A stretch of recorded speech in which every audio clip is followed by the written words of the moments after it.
ఈరోజు పొద్దున్న చిన్న ఇన్సిడెంట్ జరిగింది. నేను రోడ్డంట వస్తా ఉంటే రూ. 2 కనిపించింది రోడ్డు మీద.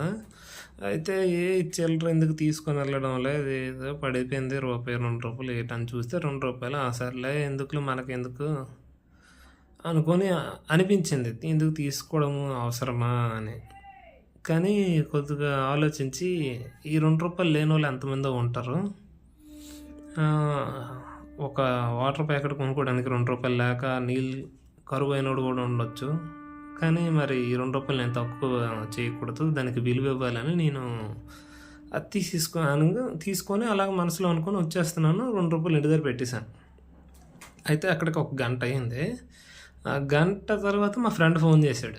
ఫ్రెండ్ ఫోన్ చేసి, "అరే నాకు ఒక ఫోన్‌పేలో రూ. 2 పంపించరా" అన్నాడు.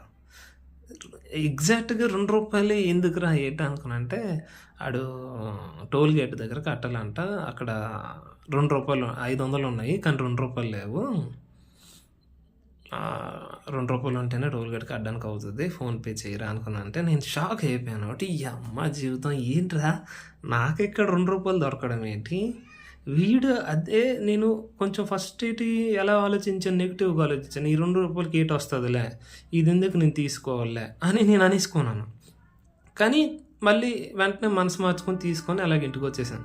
అయితే అదే రూ. 2 లేక వాడు టోల్ గేట్ దగ్గర ఆగిపోయాడు. షాక్.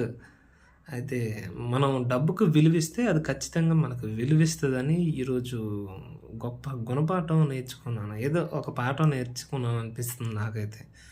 మీకెలా అనిపించిందో కామెంట్ చేయండి బ్రదరు.